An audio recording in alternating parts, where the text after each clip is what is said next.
दर्शक मित्रों, मैं हूं आपके साथ अंजनी नीलेश ठक्कर। तो आज बात करेंगे वैदिक पंचांग के बारे में। वैदिक पंचांग दिनांक 22 अप्रैल 2024, दिन सोमवार, विक्रम संवत 2081, गुजरात महाराष्ट्र अनुसार 2080, शक संवत 1946, अयन उत्तरायण, ऋतु ग्रीष्म ऋतु, मास चैत्र मास, पक्ष शुक्ल, तिथि चतुर्दशी 23 अप्रैल रात्रि 3:25 तक तत्पश्चात पूर्णिमा, नक्षत्र हस्त रात्रि 8 बजे तक तत्पश्चात चित्रा, एवं हर्षण 23 अप्रैल प्रातः 4:29 तक तत्पश्चात वज्र, राहु काल सुबह 7:50 से सुबह 9:26 तक, सूर्योदय 6:15, सूर्यास्त 18:59, दिशा शूल पूर्व दिशा में, व्रत पर विवरण विशेष।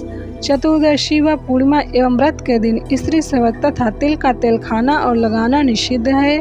ब्रह्मखंड वैदिक पंचांग। हनुमान जन्मोत्सव। चैत्र मास की पूर्णिमा को हनुमान जन्मोत्सव पर्व मनाया जाता है। इस बार ये पर्व 23 अप्रैल मंगलवार को है। हनुमान जी जन्मोत्सव के शुभ योग में यदि कुछ विशेष उपाय किए जाएं तो आपकी हर परेशानी दूर हो सकती है। ये उपाय इस प्रकार हैं। ऐसे चढ़ाएं हनुमान जी को चोला। हनुमान जन्मोत्सव को हनुमान जी को चोला चढ़ाएं। हनुमान जी को चोला चढ़ाने से पहले स्वयं स्नान कर शुद्ध हो जाएं और साफ वस्त्र धारण करें। सिर्फ लाल रंग की धोती पहने तो और भी अच्छा रहेगा। चोला चढ़ाने के लिए चमेली के तेल का उपयोग करें। साथ ही चोला चढ़ाते समय एक दीपक हनुमान जी के सामने जला कर रख दें। दीपक में भी चमेली के तेल का ही उपयोग करें। चोला चढ़ाने के बाद हनुमान जी को गुलाब के फूल की माला पहनाएं और केवड़े का इत्र हनुमान जी की मूर्ति के दोनों कंधों पर थोड़ा थोड़ा छिड़क दें। अब एक साबुत पान का पत्ता लें और इसके ऊपर थोड़ा गुड़ व चना रखकर हनुमान जी को भोग लगाएं। भोग लगाने के बाद उसी स्थान पर थोड़ी देर बैठकर तुलसी की माला से नीचे लिखे मंत्र का जप करें। कम से कम 5 माला जप अवश्य करें। मंत्र राम रामेति रामेति रमे रमे मनोरमे सहस्र नाम तातुल्यम राम नाम वरानने। अब हनुमान जी को चढ़ाए गए गुलाब के फूल की माला से एक फूल तोड़कर उसे एक लाल कपड़े में लपेटकर अपने धन स्थान यानी तिजोरी में रखें। इससे धन संबंधित समस्या हल होने के योग बनने लगेंगे। करें बड़ के पेड़ का उपाय। बड़ यानी कि बरगद के पेड़ का एक पत्ता तोड़ें और इसे साफ स्वच्छ पानी से धो लें। अब इस पत्ते को कुछ देर हनुमान जी की प्रतिमा के सामने रखें और इसके बाद इस पर केसर से श्री राम लिखें। अब इस पत्ते को अपने पर्स में रख लें। साल भर आपका पर्स पैसों से भरा रहेगा। अगली होली पर इस पत्ते को किसी नदी में प्रवाहित कर दें और इसी प्रकार से एक और पत्ता आमंत्रित कर अपने पर्स में रख लें। घर में स्थापित करें पारद हनुमान जी की प्रतिमा। अपने घर में पारद से निर्मित हनुमान जी की प्रतिमा स्थापित करें। पारद को रसराज कहा जाता है। पारद से बनी हनुमान प्रतिमा की पूजा करने से बिगड़े काम भी बन जाते हैं। पारद से निर्मित हनुमान प्रतिमा को घर में रखने से सभी प्रकार के वास्तु दोष स्वतः ही दूर हो जाते हैं। साथ ही घर का वातावरण भी शुद्ध होता है। प्रतिदिन इसकी पूजा करने से किसी भी प्रकार के तंत्र का असर घर में नहीं होता और न ही साधक पर किसी तंत्र क्रिया का प्रभाव पड़ता है। यदि किसी को पितृदोष हो तो उसे प्रतिदिन पारद हनुमान प्रतिमा की पूजा करनी चाहिए। इससे पितृदोष समाप्त हो जाता है। शाम को जलाएं दीपक। हनुमान जयंती की शाम को समीप स्थित किसी हनुमान मंदिर में जाएं और हनुमान जी की प्रतिमा के सामने एक सरसों के तेल का व एक शुद्ध घी का दीपक जलाएं। इसके बाद वहीं बैठकर हनुमान चालीसा का पाठ करें। हनुमान जी की कृपा पाने का ये एक अचूक उपाय है।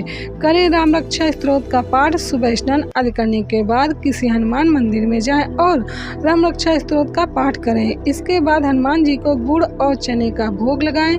जीवन में यदि कोई समस्या है तो उसका निवारण करने के लिए प्रार्थना करें। वैदिक पंचांग। प्राणों की रक्षा हेतु मंत्र रक्षा कवच बनाने के लिए हनुमान जी जब लंका से आए तो राम जी ने उनको पूछा कि राम जी के वियोग में सीता जी अपने प्राणों की रक्षा कैसे करती हैं। तो हनुमान जी ने जो जवाब दिया उसे याद कर लो। अगर आपके घर में कोई अति अस्वस्थ है, जो बहुत बीमार है, अब नहीं बचेंगे ऐसा लगता है, तो सभी डॉक्टर दवाइयाँ भी जवाब दे गए हों, तो ऐसे व्यक्ति की प्राणों की रक्षा इस मंत्र से करो। उस व्यक्ति के पास बैठकर ये हनुमान जी का मंत्र जपो। तो ये सीता जी ने अपने प्राणों की रक्षा कैसे की, ये हनुमान जी के वचन हैं। सब बोलना। नाम पाहरु दिवस निस ध्यान तुम्हार कपाट, लोचन निज पद जंत्रित जाहि प्राण के बाट। इसका अर्थ भी समझ लीजिए।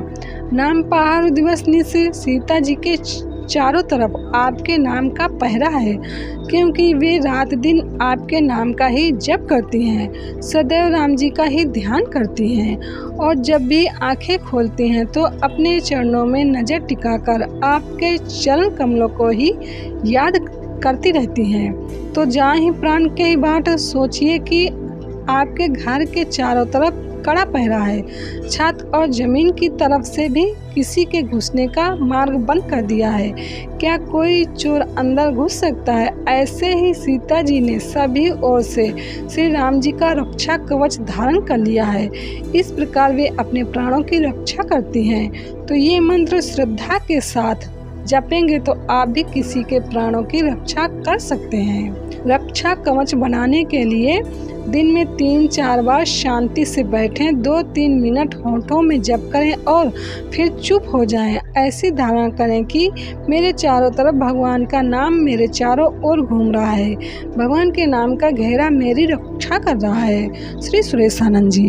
वैदिक पंचांग संपादक अंजनी नीलेश ठक्कर। वैदिक पंचांग प्रकाशित सूरत शहर गुजरात। वैदिक पंचांग।